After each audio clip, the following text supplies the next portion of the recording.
আমি কি ভুল করলাম? সে তো বাচ্চার পুত্র, হোক নাকি আমার ছাত্র। দিল্লির সিংহাসন তো তার জন্য অবধারিত, সে শিক্ষা অর্জন করুক বা না করুক।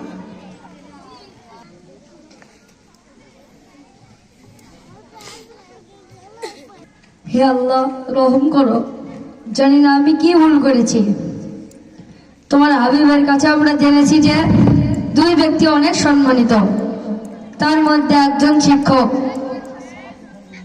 তোমার ওপর ভরসা রেখে আমি কাল বাদশার সামনে দাঁড়াবো। আমিন।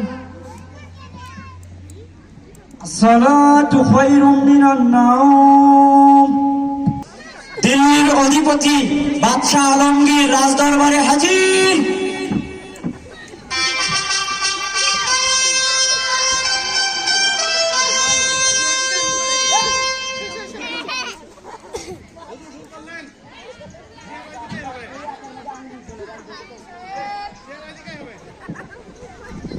জি জাহাপনা।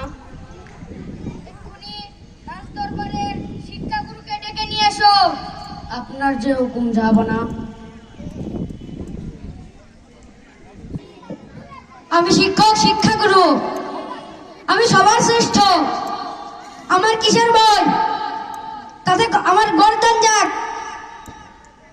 তবে আমি বাচ্চা আলমগীরকে বলবো, শাস্ত্রে লেখা শিক্ষকের সম্মান ও মর্যাদা কত বড়। বাচ্চা আলমগীর সে তো আমার সামনে কিছুই না।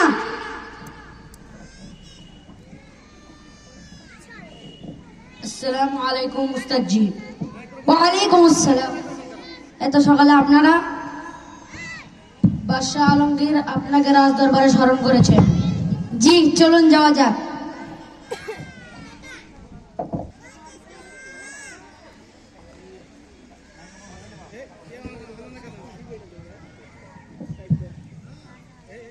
আসসালামু আলাইকুম।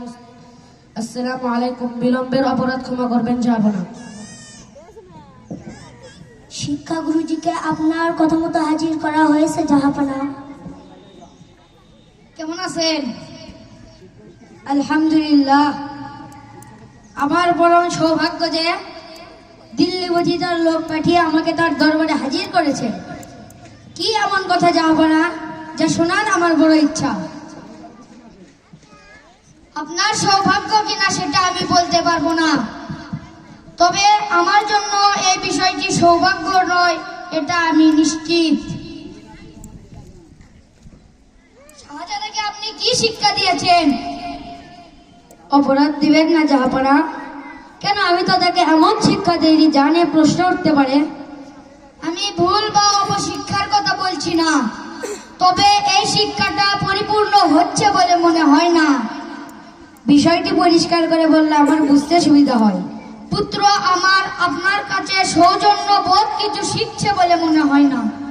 নইলে সেদিন সকালে আমি দেখলাম আমার পুত্র আপনার পায়ে পানি ঢালছে, আর আপনি নিজ হাত দিয়ে আপনার পায়ের ধুলাবালিগুলো পরিষ্কার করছেন। এই দৃশ্যটি দেখে আমি খুব কষ্ট পেয়েছি।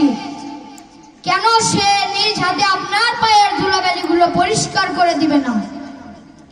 তবে আপনি কেবল কি তাকে গুরুযন্ত্রের প্রতি বিয়াদবি আর অহংকার শিখিয়েছেন?